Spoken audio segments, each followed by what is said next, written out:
Hi! So my name is Danni Wells and I am a Regional Vice President with Arbonne International, and I'm going to re-deliver a phenomenal training that I had coached to me by Coach Jerry this week. So I'm just going to share my screen because, as you all know, I love a good PowerPoint presentation. Keeps me on track, keeps me where I need to be. Okay, so from the beginning.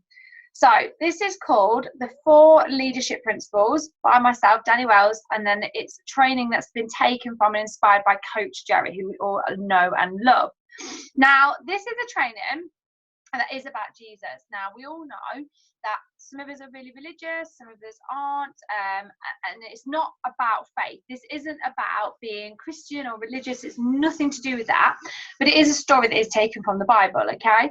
Now, I have not read the Bible, and sometimes people might hear this training and think, well, you know, this isn't something that relates to me. But the story itself, wherever it originated from, whether it's the Bible or not, whether it's about Jesus or not, the story itself is completely and utterly relevant to everybody, okay? So I don't want you to think, well, you know, that's not a path that I choose to take. You know, is this training going to be worthwhile? Yes, it absolutely is, even if that's not where you are with your journey right now. So these are the leadership principles of Jesus as a leader. This is not from a religious point of view, okay? But it's still a really, really, really great training, just taken from, I suppose Jesus, whether you believe or not, he is one of the greatest leaders of all time. The book, the Bible, a lot of it is about the leadership that he implemented and stories about the things that he did, which any of us can implement into any day of our life. So we're going to talk about 4 principles to do with leadership that you can develop and have to help you become a better leader. So just to reiterate, this is not a religious call. Whatever Jesus did, we can learn from what he did as a leader. So even the people who don't believe in religion, they absolutely love this call. They love this training. So I'm going to share with you the 4 impactful principles that Jesus showed as a leader that we can apply to our business as leaders today. And if we're going to end up making things happen, we need to apply these 4 principles, okay? So 4. This is the story that the 4 principles of leadership are taken from. So I'm just going to read the story to you. As Jesus was walking beside the Sea of Galilee, he saw 2 brothers, Simon, who was called Peter, and his brother Andrew. So those are the 2 brothers, so Peter and Andrew. They were casting a net into the sea, for they were fishermen. And when Jesus walked by, he said, "Come, follow me." That's what Jesus said. "And I will make you fishers of men." And at once they left their nets and followed him. Okay, so that's a really simple story, but there are 4 key leadership elements to that story that you can implement into your business. So that's the story. And I just want to get you to think a minute. So this story, 2 brothers were sat by the river Galilee, catching fish with their nets. Jesus walked past and said, "Come follow me, I will make you fishers of men." And they did. They dropped their nets and they went.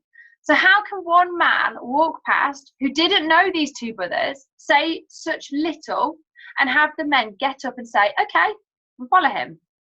When you look behind, there's the 4 leadership traits that we're going to touch on that Jesus showed that I believe if we apply these traits to our business, it will help our business move along better than what it is right now. So trait number 1, this is a 4. Number 1, be more bold. So Jesus was bold. Okay, we get that already from the story. He was bold. We talk about being bold, and people have a misconception on what being bold is. They think that if we are bold, we are mean or disrespectful, pushy, and that is not the essence of what being bold is all about. Being bold is just being truthful and honest. And I want you to look at this story and think about it. Here's these 2 guys minding their own business, fishing, and here comes this man, doesn't even introduce himself, doesn't say, "Hi guys, I'm Jesus, you're fishing. Oh, I love fishing." He doesn't even have a conversation. All he says is, "Come, follow me."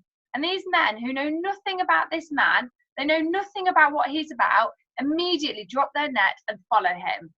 So I don't know about you, but that is the essence of great leadership. When you can say, "Come follow me," and they just do it, that is great leadership. Part of our challenge in this business is that we are so concerned sometimes about not hurting people's feelings, not upsetting them. It prevents us from being bold, being honest and truthful, being real. So when Jesus said, "Come follow me," they did. What if we had that boldness in our business, in your business, if you were that bold in your business? What if we were able to look at someone in their eye and say to them, "Mary, come follow me, and I'll show you how to build a business where you'll never have to worry about money again, where you can retire your spouse. Mary, why don't you come follow me and I'll show you how to build a business where you can build a business to stay at home with your kids." What would happen if we became bold like that and with confidence said, "Look, I know you are struggling financially.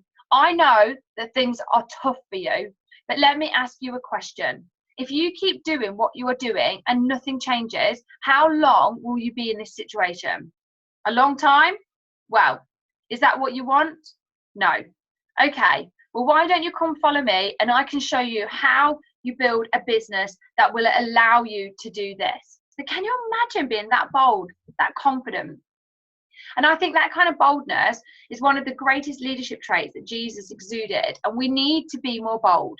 We take people's excuses. "Well, Danny, I can't go to GTC."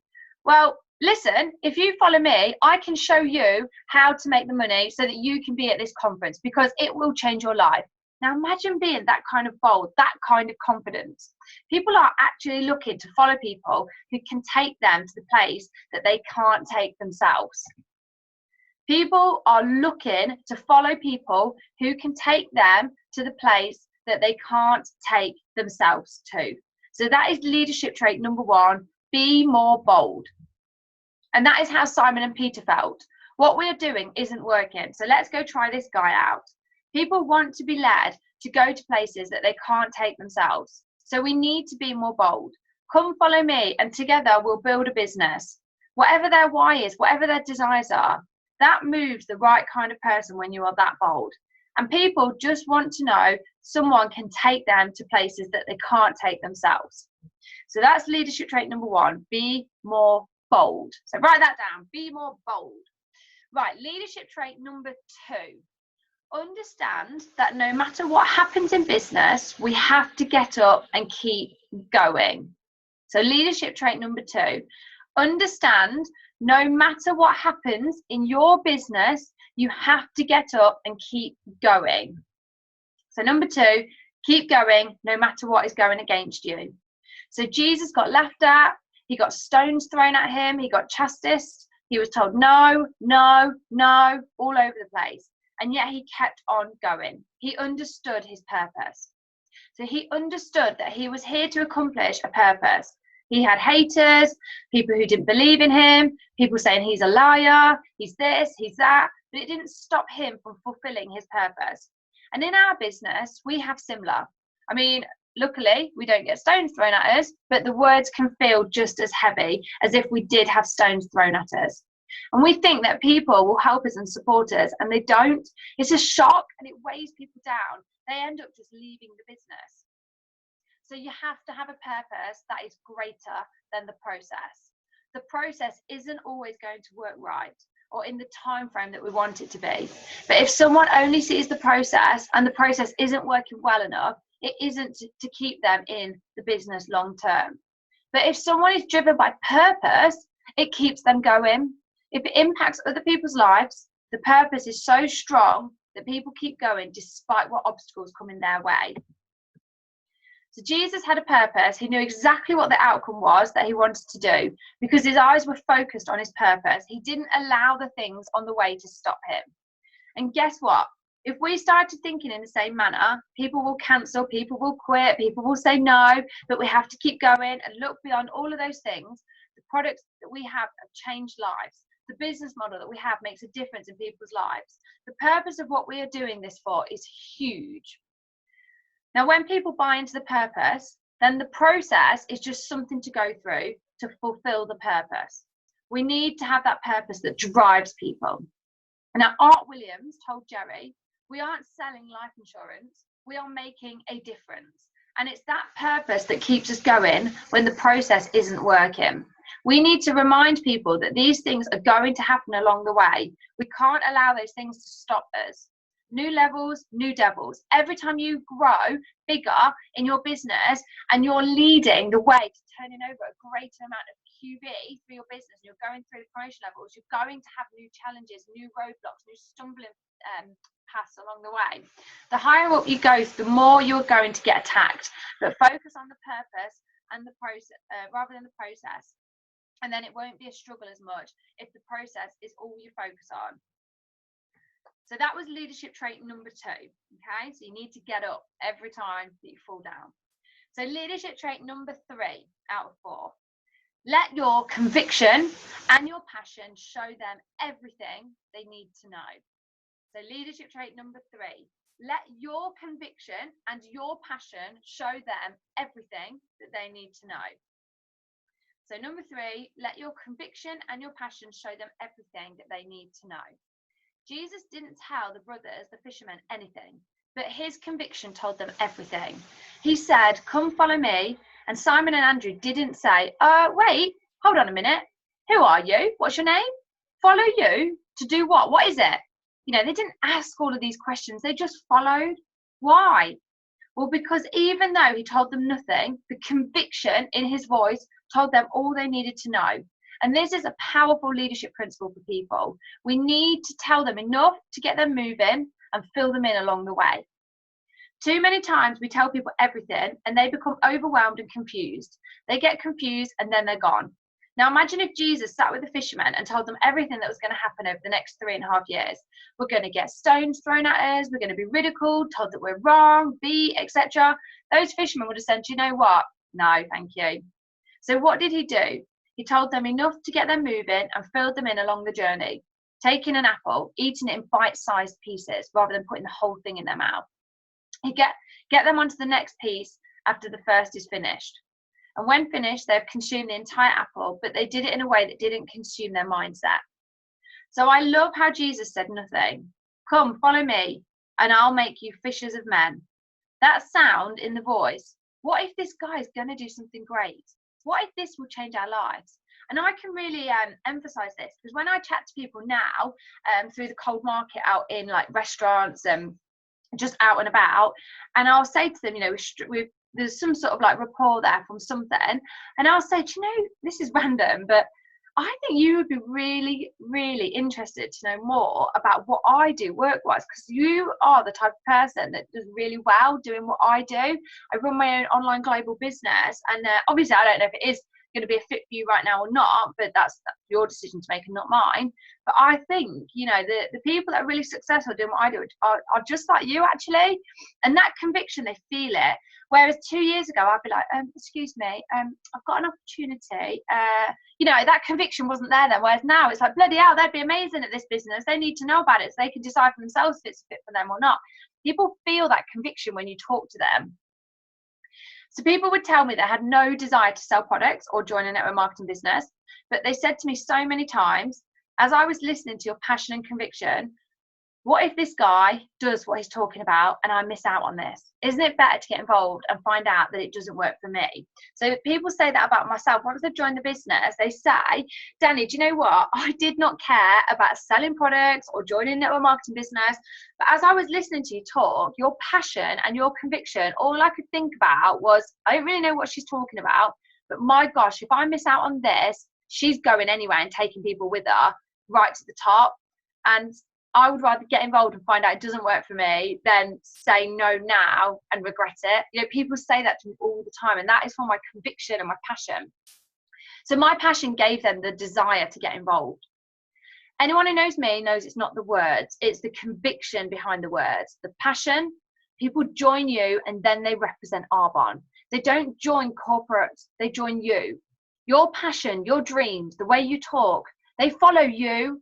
Just like these two fishermen who followed a man who told them absolutely nothing, but the conviction in his voice, whoa, if this man goes to do something great, what have we got to lose? And they followed him, and they all changed the world together. We have to tell people enough to get them moving and fill them in along the way, rather than telling them everything that they need to know.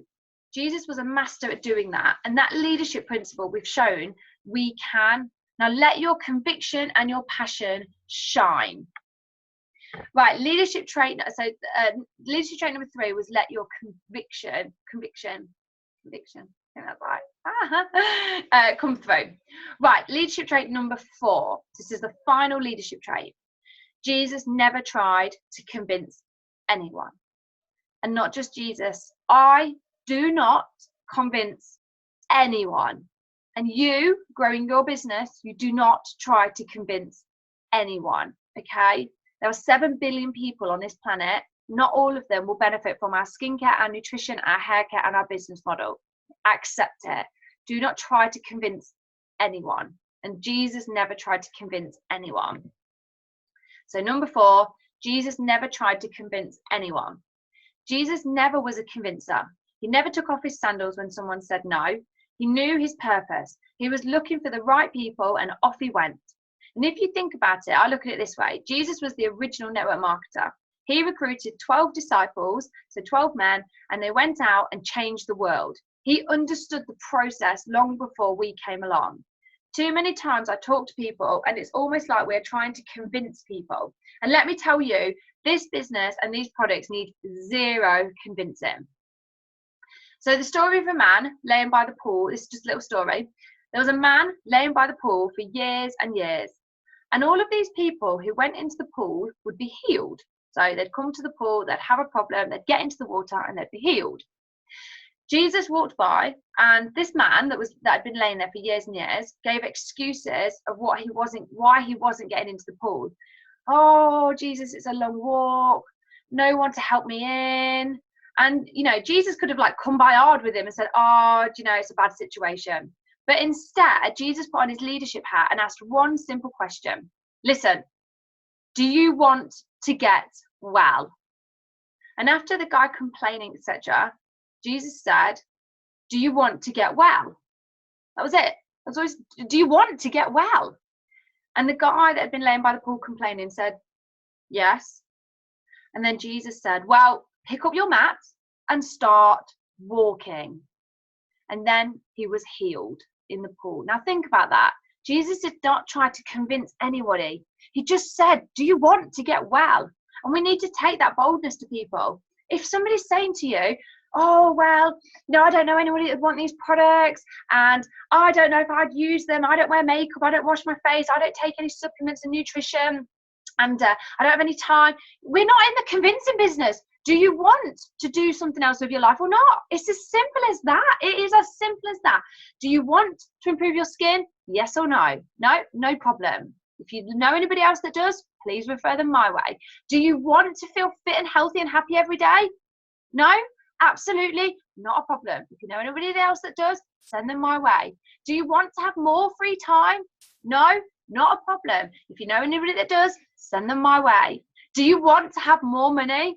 No, not a problem. If you know anybody that does, send them my way. We are not in the convincing business. All you need to do is ask a simple question. Do you want more? Is there something more that you want? What do you want? Listen, stop and listen. Ask them what they want and listen. When they've told you what they want, can you provide a solution to what they're looking for? If they're saying, I want more time, I want more money, I want better skin, I want better health, I want to feel loved, I want to feel surrounded by positive people, I want to grow in myself, grow in my confidence. If they're saying things like that and you're thinking this business could be a fit for them, tell them, but you don't have to convince somebody, okay? If somebody says, your business sounds great, but I don't have the time, I don't have the money, I don't wear skincare, I don't wear cosmetics, I don't like nutrition, okay, not a problem. If this business isn't going to take you to where you need to go, absolutely not a problem. But if you know anybody that does want what I have to offer, please send them my way. We are not in the convincing business. People ask me, they're like, what do you say when someone says I don't have any time, I don't have any money? I say, I don't say anything. It's not for me to convince them, I'm not recruiting people. It's more like an interview. If you want to work with me, I'll mentor, coach and support you. But I am not recruiting people to work for me or with me. Absolutely not. I'm a coach. If somebody wants my help, I will coach them to get to where they want to be. But they have to want what I can coach them on. I can coach them on helping improve their skin. I can coach them on helping them with their nutrition. I can coach them on helping to have more time in their life. I can coach them on having more money in their life. But I cannot convince somebody that doesn't want what I can coach them on, okay? So we are not in the convincing business. So all of a sudden, people made a gazillion excuses, even though there is a business to help them. There comes a time that we need to be bold and say, Bob, do you want to change your situation? Do you really want to get out of this pay? Do you want to be able to pay your debts? Well, get up and let's start working. What if we were this bold to people? The business right in front of you is going to help you with what you need. Now, we need people to go into the Arbonne pool and become successful. But if they are people sat by the pool and not getting into the Arbonne pool, listen, if you want to get well, get up and move. What if we had that leadership quality? Rather than saying, Bob, I know you don't have anyone to help you. I get it. I'm so sorry. No laying. Let's talk about it. It's going to help. So get up and no laying around and talking about it is going to help anybody. So get up and move. So he never tried to convince anyone. Jesus didn't, and neither should you. These products are way too good to convince people how to use them. This business is way too good to convince people how to do it. People complaining they can't get into the pool. Well, get up. You can't move while complaining. We are not in the convincing business. We are in the moving business. So get going and move. So as a leader, we look at these character traits that he exuded, and he sponsored 12 disciples and that altogether they changed the world. And that's the kind of leadership that we need to put into our business. So these are the 4 leadership traits that Jesus had that we can learn from and develop ourselves. Number 1, be more bold. Number 2, understand that no matter what happens in business, we have to get up and keep going. Number 3, get to the point. We don't tell people everything. We tell them enough to get them moving, not the process. We don't overwhelm them. And number 4, get out of the convincing business and instead into the moving business. Move them to the destiny that they have. So I hope that you can use these character traits to help you move yourself. And I really hope it gave you a really great insight. I absolutely love this training. And as I say, now you've listened to it, you'll see that it isn't coming from a religious point of view. It's coming from the point of view that everybody can develop them. My phone's ringing. That was good timing. Kelly Brown. Thank you so much, everybody. And I hope you enjoyed that training. Goodbye.